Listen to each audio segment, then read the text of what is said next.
Bonjour, bien-aimés frères et sœurs, que la grâce et la paix du Seigneur reposent sur chacun d'entre nous. Je crois que chacun s'est bien réveillé parce que la main puissante de Dieu a été avec nous durant toute la nuit jusqu'en ce matin. Et nous voici encore sur la plateforme Pain de Vie et pour notre méditation journalière. Alors, avant de continuer, nous allons rapidement souffler un peu en musique avec le Seigneur Jésus-Christ.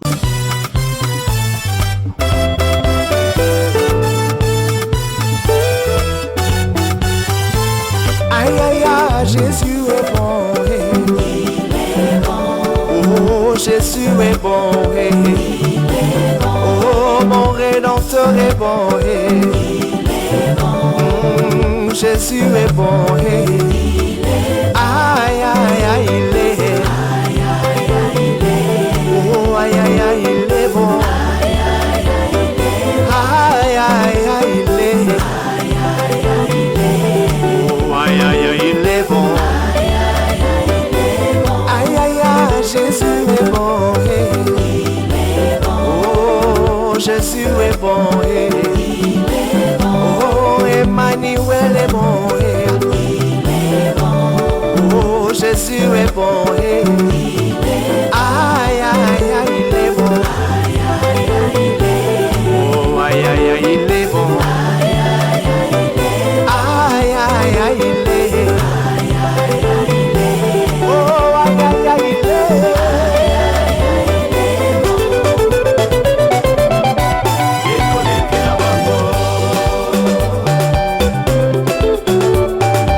Maboko likolo,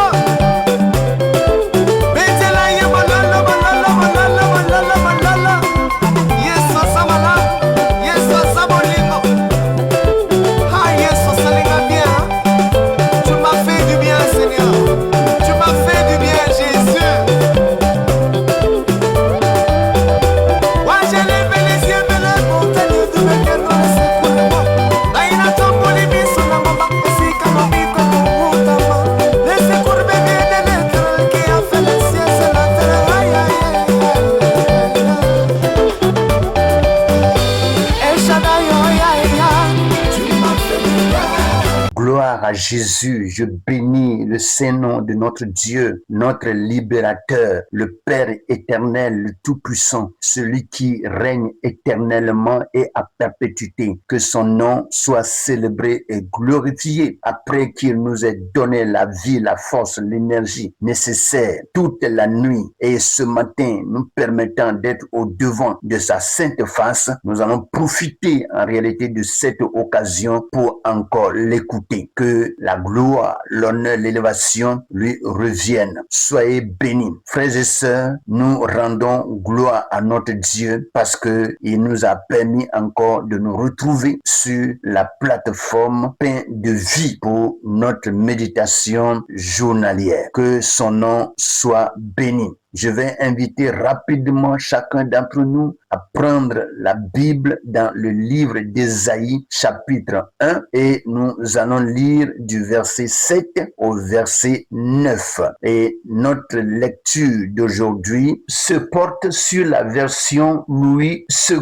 Il est écrit: votre pays est dévasté, vos villes sont consumées par le feu, des étrangers dévorent vos campagnes sous vos yeux, ils ravagent et détruisent comme des barbares. Et la fille de Sion est restée comme une cabane dans une vigne, comme une hutte dans un champ de concombres, comme une ville épargnée. Si l'Éternel des armées ne nous eût conservé un faible reste, nous serions comme Sodome, nous ressemblerions à Gomorrhe. Voici ce que la version Louis II nous donne ce matin. Nous allons profiter de l'occasion pour aussi lire le passage dans la version français courant. C'est-à-dire, nous lisons Ésaïe chapitre 1 à partir du verset 7 au verset 9.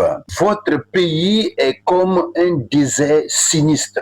Vos villes sont incendiées. Sous vos yeux, des étrangers dévorent les produit de votre sol, il n'en reste plus rien, comme si Dieu avait infligé ce bouleversement à des étrangers. Seul Sion subsiste comme une hutte dans une vigne, comme une cabane dans un champ de concombres, comme une ville assiégée. Si le Seigneur de l'univers ne nous avait pas laissé quelques rescapés, nous serions comme la ville de Sodome, dans le même état que Gomorrhe. Voici ce que le français courant nous dit ce matin, et nous allons vraiment profiter de ces deux versions pour commencer notre méditation journalière. Que le Seigneur nous bénisse. Le thème de la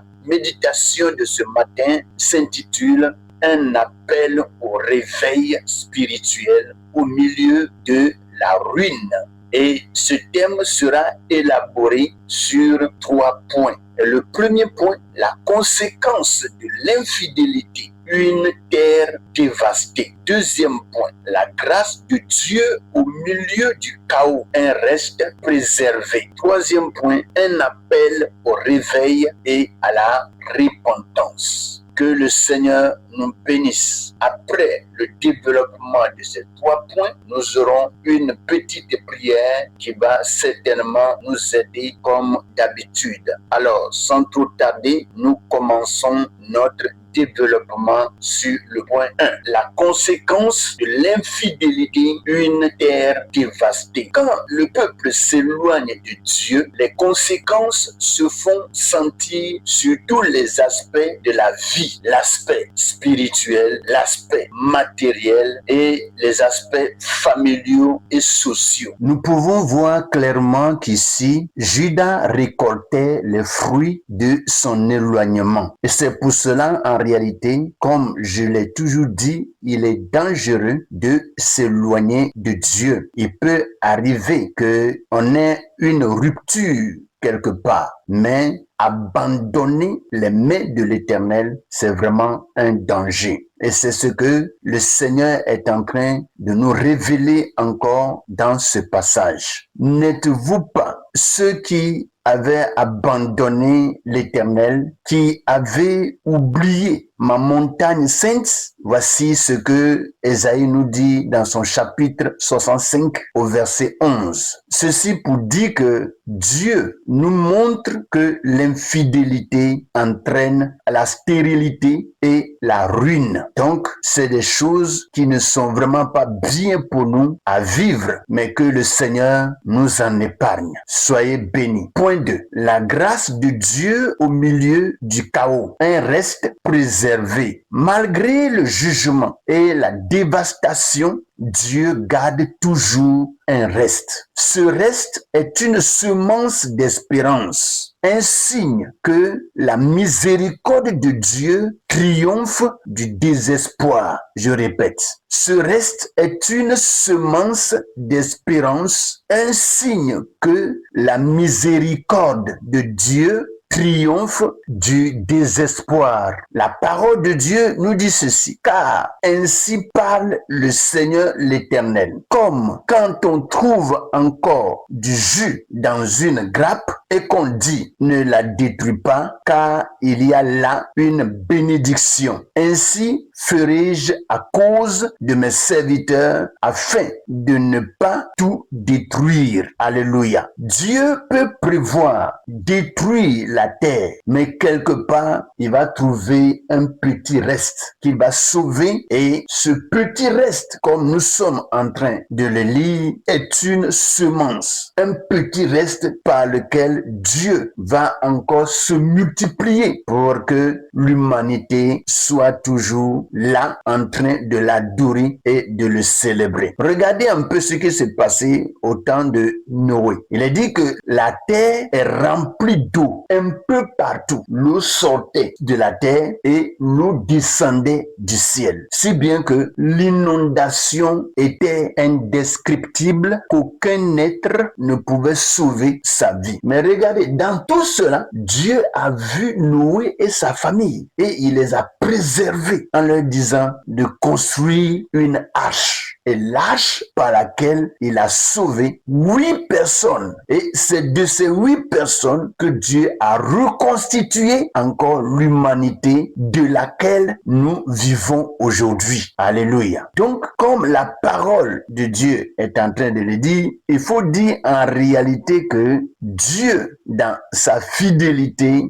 ne peut pas vraiment détruire tout ce qu'il a promis de détruire. Même s'il annonce cela, il va trouver quand même un petit reste qu'il va sauver, comme nous sommes en train de le lire dans Ésaïe 65, le verset 8. Alléluia. Que le Seigneur nous bénisse. Tout ceci pour nous révéler sa fidélité. Même dans les temps sombres, les temps les plus sombres, Dieu prépare toujours un peuple fidèle. Amen. Point 3. Un appel au réveil et à la repentance. Dieu ne veut pas seulement que nous constations la ruine, mais que nous revenions à lui. La restauration commence quand le peuple entend l'appel de Dieu et revient à l'obéissance. Dieu ne peut pas restaurer quelqu'un si la personne n'est pas prête à obéir. Dieu restaure lorsque il t'appelle à lui et que toi qui es appelé, tu es prêt à obéir à sa parole, à obéir à ses ordonnances, alors il étend sa main pour apporter la restauration dans ta vie. Gloire à Jésus. Il est dit, revenez à moi et je reviendrai à vous, dit l'Éternel des armées, selon Zacharie chapitre 1, le verset 3. C'est un appel à se réveiller, à restaurer notre relation avec lui et à marcher de nouveau dans la lumière. Vous voyez, Dieu n'a jamais voulu que sa créature aille à la perdition. Non. Lorsque Dieu voit que son enfant, son bien-aimé, a pris une mauvaise voie, il fait tout pour que ce dernier revienne à lui. Si ce dernier reconnaît vraiment la voie de Dieu qui est tracée au devant de lui et qu'il prenne cette voie, certainement il sera sauvé. Dieu ne veut pas que nous demeurions dans les ténèbres, mais que nous soyons dans son admirable lumière et être sauvés au nom de Jésus. Bien-aimés frères et sœurs, passons ensemble ce petit moment de prière. Seigneur Tout-Puissant, nous reconnaissons que sans toi, nos vies deviennent comme une terre dévastée. Merci parce que même dans nos faiblesses, tu gardes toujours un reste pour manifester ta fidélité. Réveille nos cœurs, Seigneur, et attire-nous à toi dans une véritable repentance. Aide-nous à être ce peuple fidèle qui garde la lumière dans les ténèbres. Restaure nos familles, nos nations et nos vies selon ton plan parfait. Au nom de Jésus-Christ, nous avons prié. Et nous disons tous Amen. Voici, nous sommes à la fin de cette méditation. Oui, une méditation merveilleuse. Et je bénis le Seigneur pour ces paroles que nous venons de recevoir. Mais j'encourage chacun d'entre nous à continuer de porter nos regards sur le passage donné et continuer notre méditation pour recevoir de la part de Dieu des leçons pour la continuité de la marche avec lui. Que le nom de l'Éternel soit béni. Au nom de Jésus, Amen.